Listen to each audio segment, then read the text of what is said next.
How's it going, everybody? It's Clint from the Die Hard MMA podcast. This is UFC Vegas 259, most stacked card of the year. Me and my guest, Matt Holt, break the whole thing down from a betting perspective. Check it out at the link below. Head on over to odds.com. Give us a like while you're at it, and have a good week. Good luck on all your betting action.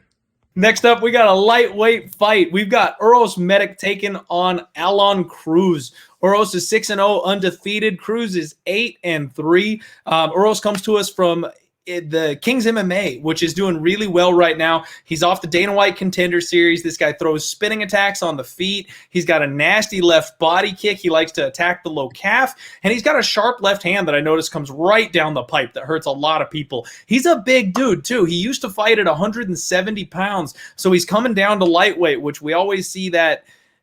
Well, I was going to say we always see it pay dividends, but, it adds a new wrinkle in, because if that cut doesn't go well, if he has any issues, if he's, not as weak, the gas isn't there, it can actually be a bit of a problem.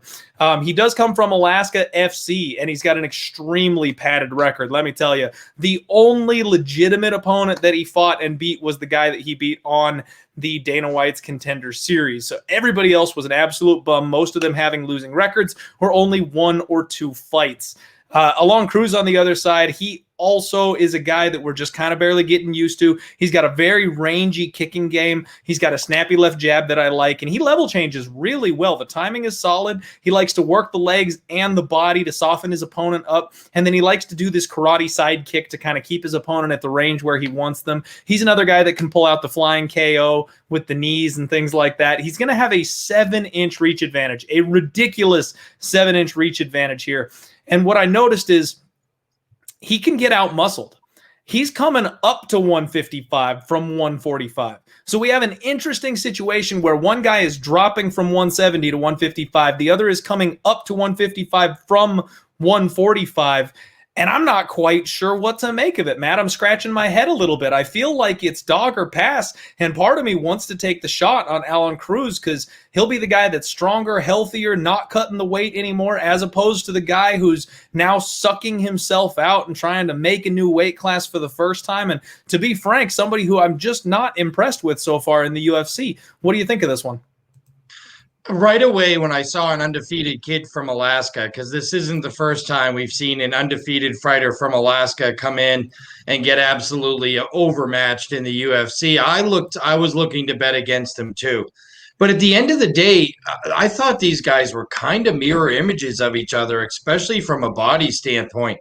You have a 6'1" guy who's going to drop down to 155, really tall, really lanky, against the guy who is 6 feet tall fighting at 145. I mean, these are both the same body types. And at the end of the day, I'm a little bit worried that two guys with somewhat similar styles, very similar body types, and one guy's going to be a lot bigger coming down than the guy going up. That might just be advantage enough to have the line justified where it was. So I've passed so far. And I'll be honest with you, I'm going to have a hard time talking myself onto the dog. I went back and watched the Mikey Gonzalez fight because it's basically the only fight you can watch of Medic at this point of any value. He looked pretty good as long as it lasted. I mean, it was pretty quick, so it didn't last long. And Mikey Gonzalez was a tough guy. And give Medic credit. He got him out of there in, 2 minutes? Yeah. I mean, I always want to fade. I just saw the Alaska fade. I always want to fade those padded Alaska guys because you talk about padding records. Yeah. That's what they do there. But I'm having a hard time landing on the dog here, who I just feel is probably going to – unless the weight cut is bad. I mean, 6'1", 155, that could be a tough weight cut.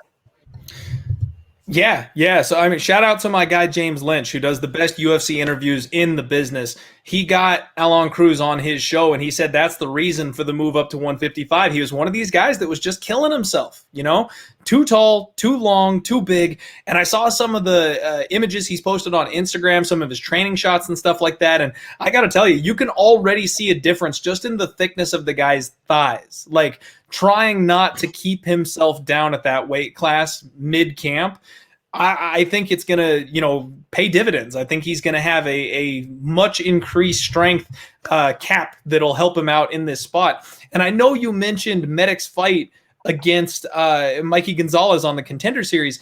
I got to tell you, I know he got him out of there early. I know he got him out of there quick. But I think something was wrong with Mikey. He didn't want a piece of it from the very get-go. Like the second he got touched, and maybe I'm just underrating Medic, but Mikey wanted out of there immediately. He didn't even try like to Dan fight Hooker, Michael Chandler.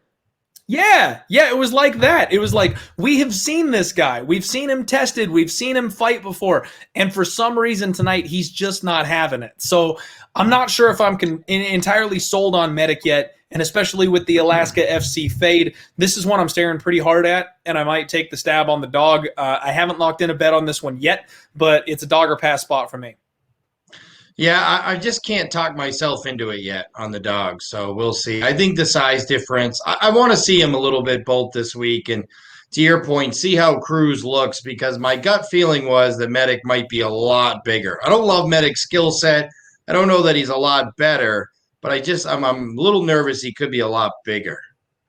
Yeah, that size and strength may pay a difference. And as most of you in the chat know, if you're new to the show, my best work is done on Fridays. I do a post-weigh-in recap where I break down how these people look on the scales and stuff before they step in the cage.